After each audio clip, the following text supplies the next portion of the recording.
घर से विदा कर दे उतना अच्छा है। कल से आनंद की पढ़ाई लिखाई बंद। पर बाबू, इसमें क्या गलती है? मुझे पढ़ाई करने क्यों नहीं देते? गलती है, तू एक लड़की है।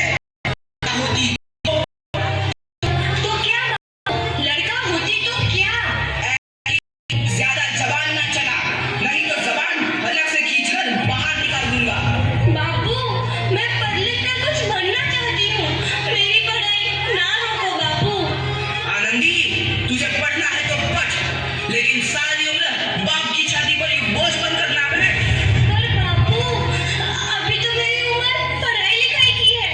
मुझे पढ़ लिख कर डॉक्टर बनना है। पढ़ाई पढ़ाई पढ़ाई, आज तो मेरी इन किताबों का काम तमाम करके ही छोड़ूंगा। ये ले। नहीं बाबू, मत पढ़ो बाबू। छोरी, नहीं बाबू, नहीं।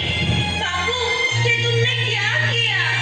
तुमने मेरी इन किताबों को ही नहीं फाड़ा बाबू, मेरी किस्मत फाड़ दी, मेरी किस्मत। ये कॉपी किताबें ना सिर्फ छोरों के हाथ में अच्छी लगती है, लड़कियों के हाथ में तो सिर्फ मेहंदी अच्छी लगती है, मेहंदी। पर बाबू, मैं लड़की हूँ तो क्या हुआ? लड़का और लड़की तो हमारी दोनों आंखों के समान होते हैं। चुप कर आनंदी, और यह एहसान मान कि अब तक जिंदा है तू। कहीं बचपन में गला दबाकर मार दिया होता तो यह तेरी बकबक नहीं सुननी पड़ती आज। पर बाबू, मुझे चूल्हा जलाना अच्छा ना लगे है। देख छोरी, जितना जल्दी हो तू चूल्हा जलाना सीख ले, उतना ही अच्छा है तेरे लिए। और हाँ, तेरा ब्याह तो होगा, वो भी कल के कल। अपना जीवन है तुम्हारी ये कहानी, आंचल में है दूध और आंखों में है पानी। मुझे माफ कर दे बेटी, तेरे बापू के जिद के आगे मेरी एक न चलेगी। माफ कर दे बेटी, मुझे माफ कर दे। इस प्रकार मात्र 9 वर्ष की छोटी उम्र में आनंदी का विवाह गोपाल राव जोशी से हो गया। बाल विवाह एक सामाजिक कुरीति है और इस कुप्रथा का शिकार होना पड़ा आनंदी को। 5 वर्ष बाद आनंदी 14 साल की हो गई है। उसके घर एक शिशु ने जन्म लिया है। देखते हैं आगे क्या हुआ। देखिए ना, इसे क्या हो गया है? इसका माथा तो अंगार की तरह तप रहा है, इससे तो बहुत तेज बुखार है। आप बिना कुछ भी बोलते हैं, दीजिए मुझे। माधव, माधव, जल्दी से वैद्य जी को बुला के लाओ। जी, अभी बुला के लाता हूँ। ये तुम क्या कर रही हो आनंदी? भगवान की विभूति लगा रही हूँ। बस करो आनंदी, ये सब अंधविश्वास है। अरे आप यकीन तो कीजिए, भगवान की कृपा से इसका माथा ठंडा हो रहा है और बुखार भी उतर गया है ना बाबू? देखिए, दीजिए मुझे। उठो बाबू, आंखें खोलो, तुम्हें तुम्हारी माँ बुला रही है। आंखें खोलो, देखिए ना इसे क्या हो गया है। आंखें भी नहीं खोल रहा। आंखें खोलो बेटा। आप चुप क्यों है? आंखें खोलो बेटा, आंखें खोलो।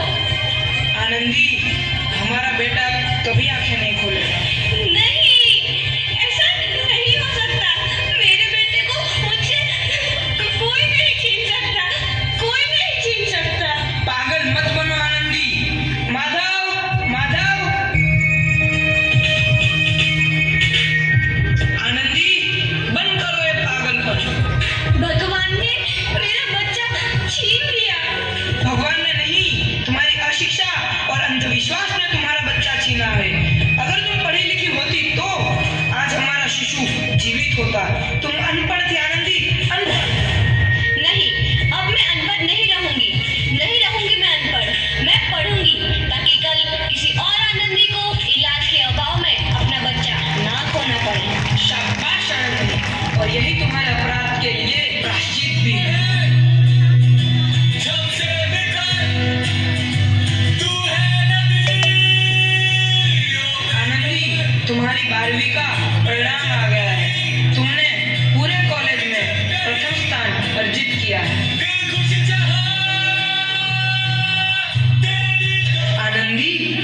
तुम्हारी मेहनत रंग लाई है, तुम्हें शिक्षा वृत्ति मिली है।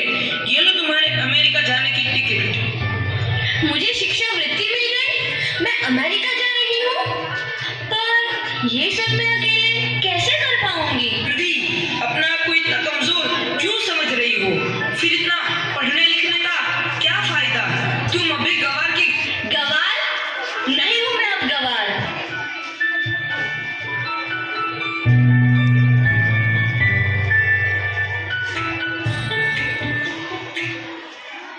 तो इस प्रकार 7 अप्रैल 1883 को आनंदी अमेरिका के पेंसिल्वेनिया के लिए रवाना हुई और 3 साल बाद उन्होंने डॉक्टर ऑफ मेडिसिन की उपाधि प्राप्त कर ली।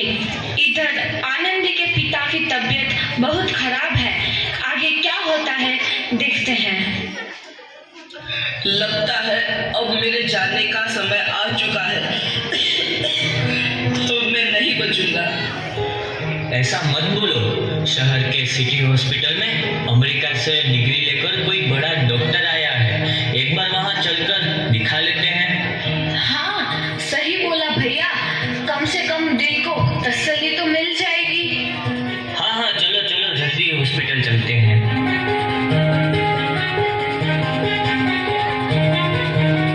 इस मरीज की हालत तो बहुत ही खराब है। कोई चमत्कार ही इसे बचा सकता है।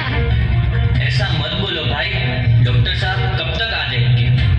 लो आ गई डॉक्टर मैडम। डॉक्टर मैडम जल्दी देखिए, मरीज की हालत बहुत ही खराब है।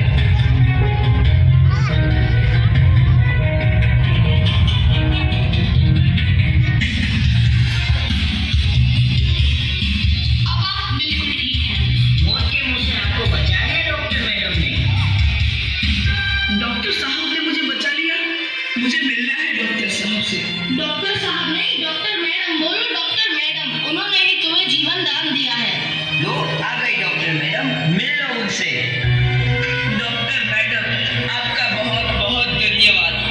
आपने मेरी जान बचाई। इसके बदले में मैं गरीब भला आपको क्या दे सकता हूँ?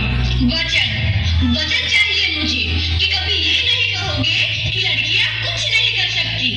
वचन? ये कैसा वचन? अरे श्यामलाल, तुमने पहचाना नहीं? तुम्हारी बेटी आनंदी। आनंदी? मेरी बेटी आनंदी डॉक्टर? हाँ बापू, वही आनंदी जिसके लिए बचपन में तूने चूल्हा और दुल्हा के अलावा कुछ नहीं सोचा था। आनंदी, आनंदी मेरी बेटी, मुझे माफ कर दे। मैं तेरा गुनहगार हूँ बेटी। नहीं नहीं बापू, वही आनंदी जिसके हाथ पीले करके तुम उसकी सारी जिंदगी काला कर देना चाहते थे। माफ कर दे मुझे मेरी बच्ची, माफ कर दे। मैं तेरा अपराधी हूँ मेरी बच्ची, माफ कर दे। नहीं बापू, मैंने तो तेरा एहसान चुकाया है। याद है ना अपना एहसान जो बचपन में तुमने मुझ पर किया था? ताने सुना सुना कर जीते जी मार डाला था मुझको। अब बोल, और किस किस को मारेगा? आनंदी बेटी, मुझे माफ कर दे मेरी बच्ची। मैं तेरा गुनहगार हूँ। बापू, आपने ही तो बोला था किताबें सिर्फ बेटों के हाथ में अच्छी लगती है, बेटियों के हाथ में तो सिर्फ मेहंदी। बेटों और बेटियों में फर्क करना तो आंखों में फर्क करने समान है। एक का पढ़ना और दूसरे का ना पढ़ना सामाजिक अंधकार है बापू, सामाजिक अंधकार। उपकार मांगता हूँ मैं तुझ जैसी बेटी का, जिससे सारी उम्र मुझसे कुछ ना मांगा। मांगा तो सिर्फ बराबरी का दर्जा। वरना सच तो यह है कि मैं तेरी माफी के लायक भी ना हूँ। और जैसा बाप तेरी बराबरी कर सके, उसके मैं लायक भी ना हूँ मेरी बेटी, मैं लायक भी ना हूँ। अपने बापू को क्या माफ नहीं करोगी आनंदी? माफ कर दो आनंदी, माफ कर दो। सुबह का भूला यदि शाम को घर लौट आए तो उसे भूला नहीं कहते। बापू, तो इस प्रकार आनंदीबाई जोशी ने अपनी मेहनत और अटूट इरादे से न केवल भारत की पहली महिला डॉक्टर बनी, बल्कि आगे चल के उन लड़कियों के लिए सुनहरा रास्ता दिखा गई जो जीवन में कुछ करना चाहती थी।